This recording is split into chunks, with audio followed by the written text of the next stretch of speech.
Hello everyone, welcome to my channel DSC, that is Dynamic School of Excellence. Now, today we are going to do part 5 of class 10 histories chapter Nationalism in India.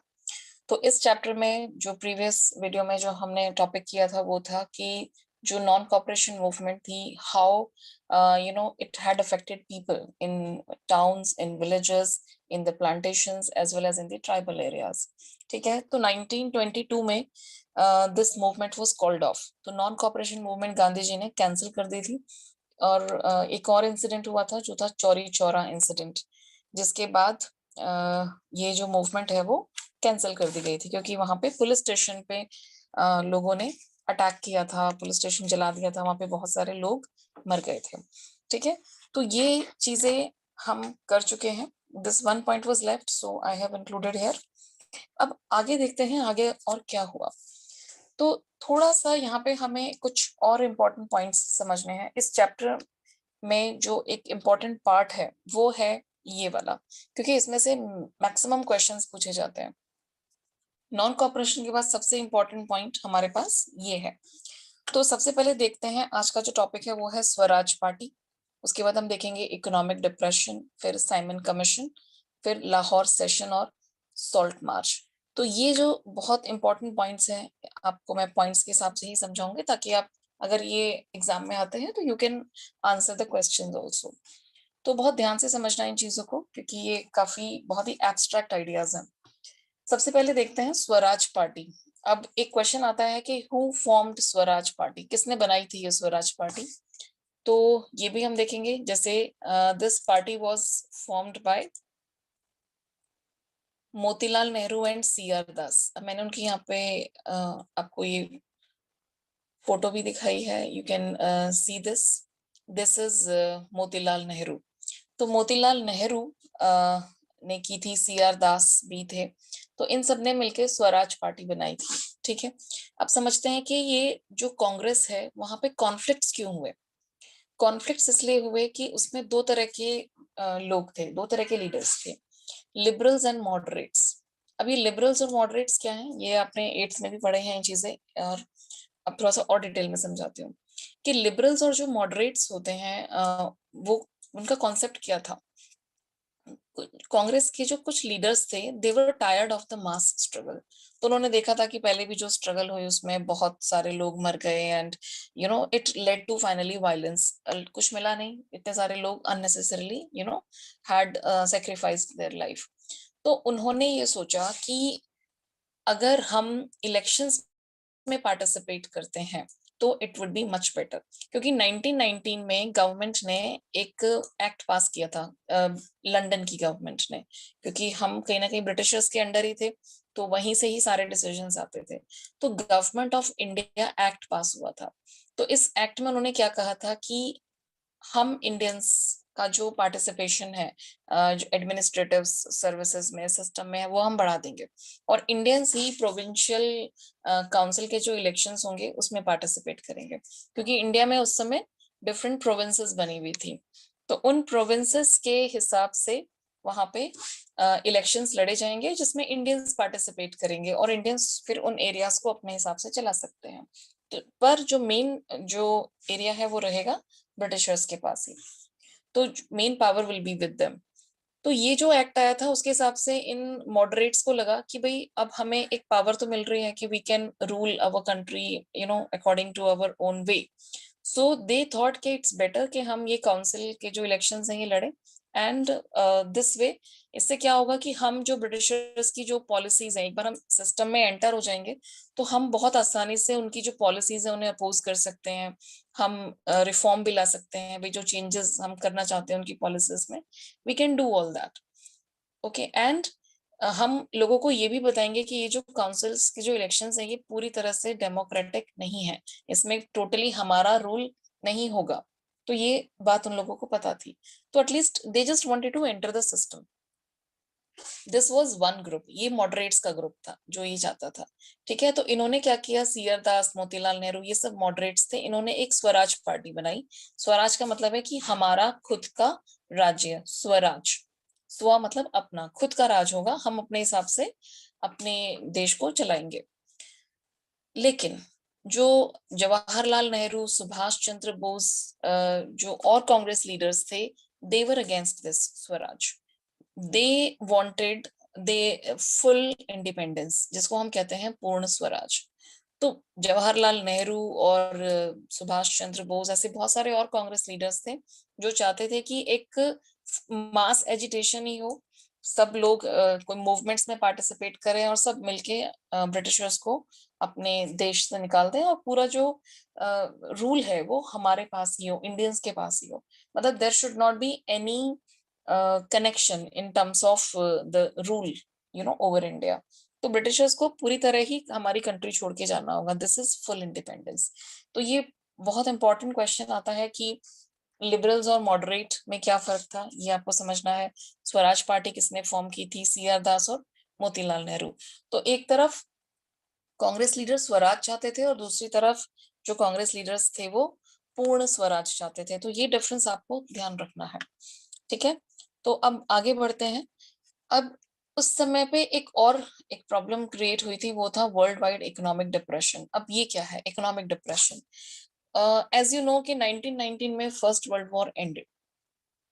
World war तो end हो गया था, लेकिन you can understand के all the European countries they were under great debts. बहुत सारे कर्ज में डूबे हुए थे वो.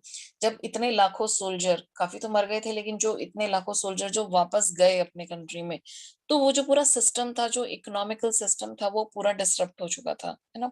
बहुत सारे तो ऐसे थे कि जो पहले फार्मर्स थे और उन्हें भी सोल्जर बना के भेज दिया था. तो कहीं ना कहीं उनकी जो सारी चीजें थी, उनके लिए एक क्वेश्चन आ गया था कि वो कैसे सरवाइव करेंगे.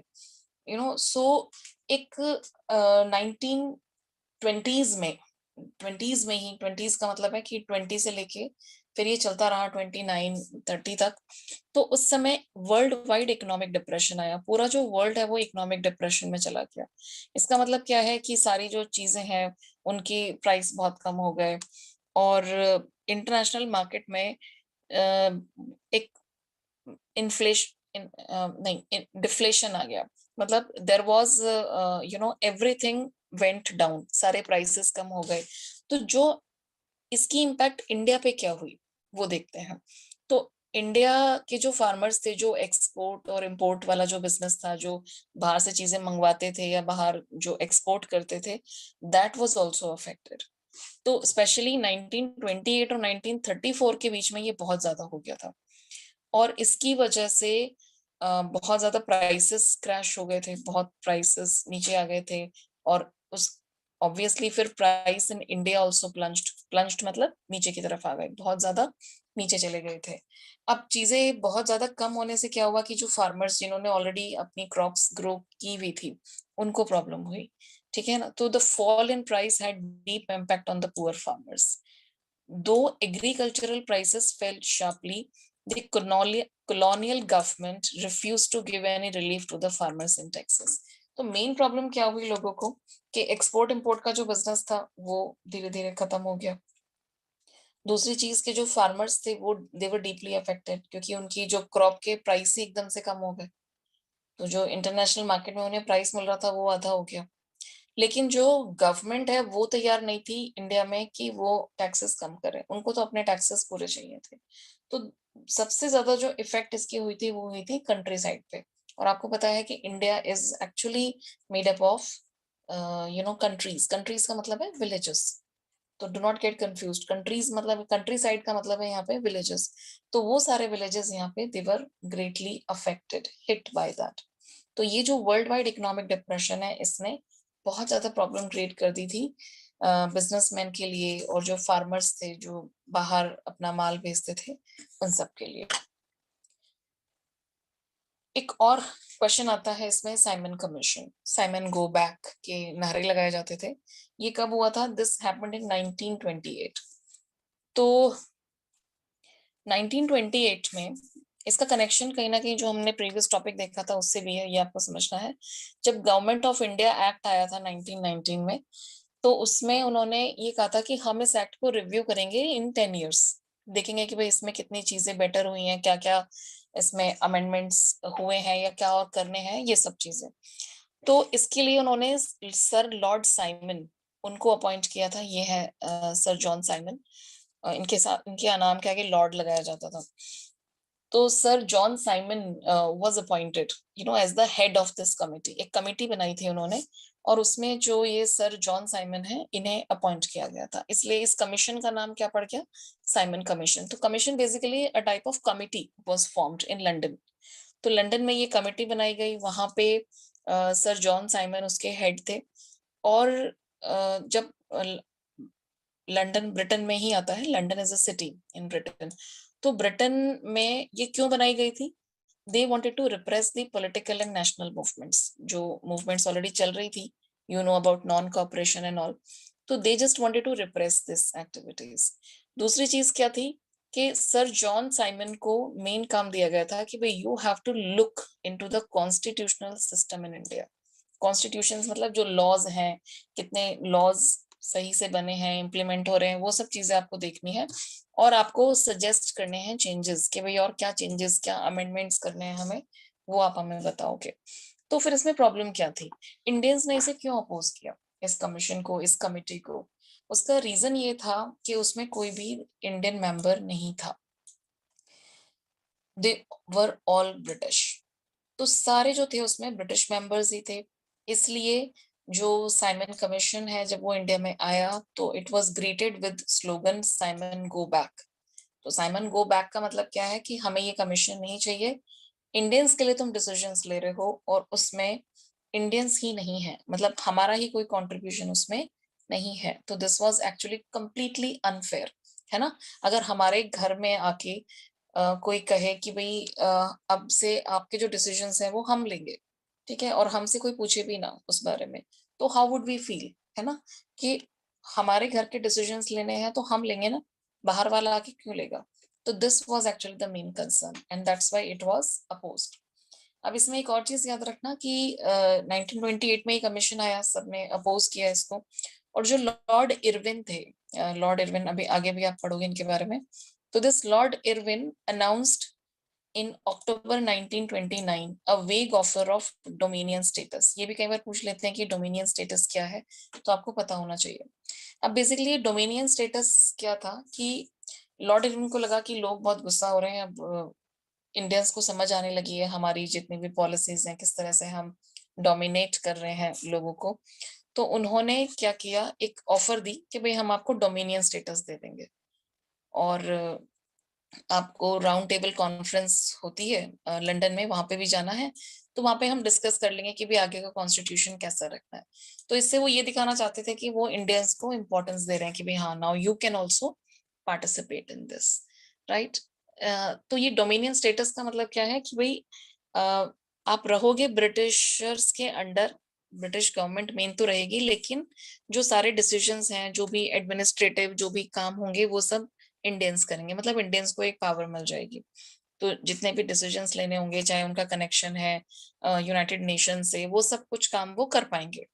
तो इस तरह से उन्होंने एक एक लॉलीपॉप दिया लॉर्ड इरविन ने, ताकि जो ये कांग्रेस लीडर्स हैं ये खुश हो जाएं कि भाई चलो हमें इतनी पावर तो मिल रही है कि अब हम अपने डिसीजंस खुद से ले पाएंगे और ये सारी चीजें होंगी। बट जो कांग्रेस लीडर्स थे, they were not at all satisfied with this. वो तो चाहते थे कि भाई हमें तो पूर्ण स्वराज ही चाहिए। और कहीं ना कहीं वो जो मॉडरेट्स थे जिन्होंने स्वराज पार्टी बनाई थी, उनका भी जो एक इम्पोर्टेंस है वो अब कम हो गई थी। अब लोगों को भी लगने लगा था कि नहीं, हमें इनकी ब्रिटिशर्स की बातों में नहीं आना है, and we have to fight for complete full independence. हमें खुद से ही सारी जो कमांड है अपने देश की वो अपने हाथों में ही लेनी है। We do not want interference of this outsiders, जो हमारे ऊपर राज कर रहे हैं, है ना, अपनी कॉलोनीज एस्टैब्लिश करके हमें इन्होंने स्लेव बनाया हुआ है। तो दिस वाज दैट।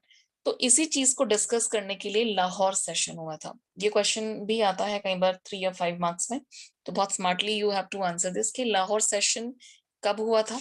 एक तो ये मैप का भी क्वेश्चन है आपका, मैप में भी पूछते हैं कि लाहौर सेशन कहाँ पे हुआ था, या कौन से ईयर में हुआ था, ये पूछ सकते हैं, या फिर ये पूछ सकते हैं कि दिसंबर 29 में जो सेशन हुआ था वो कहाँ पे हुआ था। तो you have to mention Lahore. Lahore अब एट प्रेजेंट पाकिस्तान में है, उस समय तो इंडिया का ही पार्ट था। तो लाहौर में ये सेशन किया था किसने, पंडित जवाहरलाल नेहरू ने। उन्होंने ये सेशन किया इन दिसंबर 1929। अब इसमें क्या क्या इंपॉर्टेंट डिसीजंस लिए गए थे, बस वो ध्यान रखना है। सबसे पहला डिसीजन लिया था कि 26 जनवरी 1930 में we will celebrate, this day will be celebrated as an Independence Day।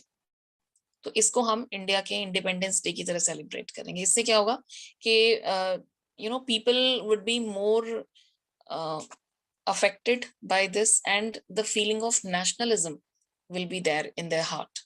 उनके मन में एक देशभक्ति की भावना जागेगी इससे, और उनको भी ये रियलाइज होगा कि भाई हमें इंडिपेंडेंट होना है, दिस इज वेरी इंपॉर्टेंट। तो कहीं ना कहीं इस वजह से ये इंडिपेंडेंस डे सेलिब्रेट किया गया 26। ये डिक्लेयर हुआ कि भाई हम इस दिन को इंडिपेंडेंस डे की तरह सेलिब्रेट करेंगे। सेकेंड थिंग, उन्होंने ये भी सोचा कि भाई हम जो है इंडस्ट्रियलिस्ट्स की और जो पुअर पेजेंट्स हैं उन सबकी जो डिमांड्स हैं, है ना, सबके जो जिस तरह की भी डिमांड्स हैं उन सबको ब्रिटिश गवर्नमेंट के सामने रखेंगे ताकि वो हमारी बात माने और हम थोड़ा सा अपनी जो प्रॉब्लम्स है उनको रिलीव कर सके, कम कर सके। तो दिस वाज देयर। इसके बारे में हम आगे बहुत डिटेल में पढ़ेंगे कि उनकी क्या डिमांड्स थी, किस तरह की वो चीजें चाहते थे एंड ऑल दैट। तो काफी चीजें आपको ऑलरेडी पता ही हैं कि वो रेंट कम करवाना चाहते थे, गांव के लोग टैक्सेस कम करवाना चाहते थे, इस तरह की ही चीजें थी। और जो इंडस्ट्रियलिस्ट थे वो चाहते थे कि हम हमारे ऊपर जो बहुत ज्यादा रिस्ट्रिक्शंस लगाए हुए हैं फॉरेन ट्रेड को लेके वो हट जाए, ताकि वो बाहर भी अपना माल आराम से बेच सके। तो उस समय जो ब्रिटिश गवर्नमेंट थी वो लॉ इस तरह से बनाती थी कि जो मेन बेनिफिट हो वो उन्हें खुद को मिले, बाकी सब जो मॉनेटरी बेनिफिट्स हैं, जो पैसे के बेनिफिट्स हैं, वो सारे ब्रिटिश गवर्नमेंट को मिलते थे और मेहनत वाले काम इंडियंस करते थे। That was the thing. तो यहाँ तक के पॉइंट्स क्लियर हैं। लाहौर सेशन में क्या हुआ एक बार फटाफट से देख लेते हैं क्विकली। हमने देखा है स्वराज पार्टी, जिसमें दो थे, लिबरल्स और मॉडरेट्स। ठीक है, जो मॉडरेट्स थे वो चाहते थे कि ब्रिटिश गवर्नमेंट ही रहे, लेकिन पावर हमें मिल जाए, पॉलिटिकल पावर हमें मिले डिसीजंस लेने की। लिबरल्स चाहते थे कि नहीं, हमें तो पूर्ण स्वराज चाहिए, पूरी तरह से ही हमें अंग्रेजों को यहाँ से भगाना है। दूसरी चीज, इकोनॉमिक डिप्रेशन आया जिसकी वजह से फार्मर्स बहुत ज्यादा हिट हुए, क्योंकि इंटरनेशनल लेवल पे प्राइस बहुत ज्यादा नीचे गिर गए थे। तो इस वजह से उन्हें बहुत ज्यादा प्रॉब्लम्स फेस करनी पड़ी, और जो ब्रिटिशर्स थे वो तैयार नहीं थे अपनी जो टैक्सेस हैं, रेवेन्यूज हैं, उनको कम करने के लिए। तो that was the problem. Simon commission आया। साइमन कमीशन को कहा गया कि हमें नहीं चाहिए ये कमीशन, क्योंकि उसमें कोई इंडियन ही नहीं था, और दूसरा कि हमारे लिए आप जो हमारे कॉन्स्टिट्यूशनल डिजाइन में जो चेंजेस करना चाहते हो वो इंडियंस के बिना कैसे हो सकते हैं, है ना, बाहर वाला आके क्यों हमारे लिए कोई डिसीजन लेगा। That was the main point. हमें डोमिनियन स्टेटस का भी लॉलीपॉप दिया गया, but we refused that. Round table conference के लिए कहा, वो भी मना कर दिया कि नहीं, हम नहीं जाएंगे राउंड टेबल कॉन्फ्रेंस के लिए। और पंडित जवाहरलाल नेहरू ने 1929 में ये एक सेशन रखा था लाहौर में, और उसमें उन्होंने ये सारी चीजें डिस्कस की।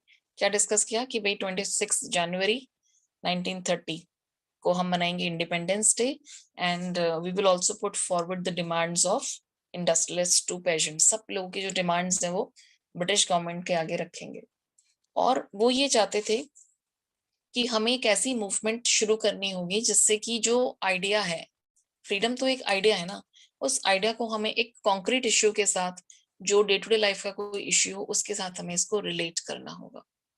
अब ये जो पॉइंट है, इसके साथ एक नई मूवमेंट की शुरुआत होगी। ठीक है ना, एक कॉन्क्रीट इश्यू हमें यहाँ पे चाहिए। और वो कॉन्क्रीट इश्यू गांधी जी को कब मिला? वो था सॉल्ट मार्च, जिसे हम कहते हैं सिविल डिसोबीडियंस मूवमेंट। तो उन्होंने फिर ये मूवमेंट शुरू कर दी। अब इस मूवमेंट में छोटा सा पार्ट इसी वीडियो में डिस्कस कर लेते हैं। वो क्या था कि महात्मा गांधी को लगा कि जो सॉल्ट है ये एक ऐसी चीज है जो गरीब अमीर सबको चाहिए, इक्वली चाहिए। ठीक है, तो उन्होंने लॉर्ड जो वाइस रॉय इरविन थे, लॉर्ड इरविन, उन्होंने उनको एक लेटर लिखा, और उसमें उन्होंने ही पुट फॉरवर्ड 11 डिमांड्स। उन्होंने 11 डिमांड्स रखी कि भाई सबसे पहले तो you abolish salt law. Salt tax. Salt law में क्या होता था कि सिर्फ ब्रिटिशर्स प्रोड्यूस कर सकते थे सॉल्ट, और सॉल्ट के ऊपर भी बहुत ज्यादा टैक्स लगाया जाता था। तो सॉल्ट तो गरीब अमीर सभी को चाहिए, तो उन्होंने कहा कि आप ये जो सॉल्ट है टैक्स है इसको हटाओ, और जो आपकी मोनोपोली है, मोनोपोली मतलब कि सिर्फ आप ही प्रोड्यूस कर सकते हो, उसको भी हटाओ। उसके अलावा उन्होंने और भी डिमांड्स रखी थी ऑफ अदर क्लासेस कि भी रेंट कम करो, रेवेन्यूज जो आप इतने मांग रहे हो उन्हें भी रिड्यूस करो। और उन्होंने एक अल्टीमेटम दे दिया गांधी जी ने कि भाई अगर आपने 11 मार्च तक हमारी बातें ही मान ली तो ठीक है, उसके बाद नहीं तो फिर हम लॉन्च कर देंगे सिविल डिसोबीडियंस। ठीक है, पहले उन्होंने की थी नॉन कॉपरेशन, अब उन्होंने कर दिया सिविल डिसोबीडियंस। सिविल डिसोबीडियंस का मतलब क्या है कि जो सिविलियंस हैं, जो कॉमन पीपल हैं, वो आपके कोई भी लॉ को फॉलो नहीं करेंगे, आपके लॉज को नहीं मानेंगे। ये है सिविल डिसोबीडियंस। और इसी मूवमेंट को शुरू करने के लिए गांधी जी ने स्टार्ट की सॉल्ट मार्च। क्योंकि अब ये क्यों की थी ये समझ आ गया होगा, क्योंकि सॉल्ट एक ऐसी चीज थी कि जो जिससे सब लोग रिलेट कर पा रहे थे। तो गांधी जी को बहुत अच्छा सपोर्ट मिला ऑल ओवर इंडिया। सॉल्ट तो सभी को चाहिए।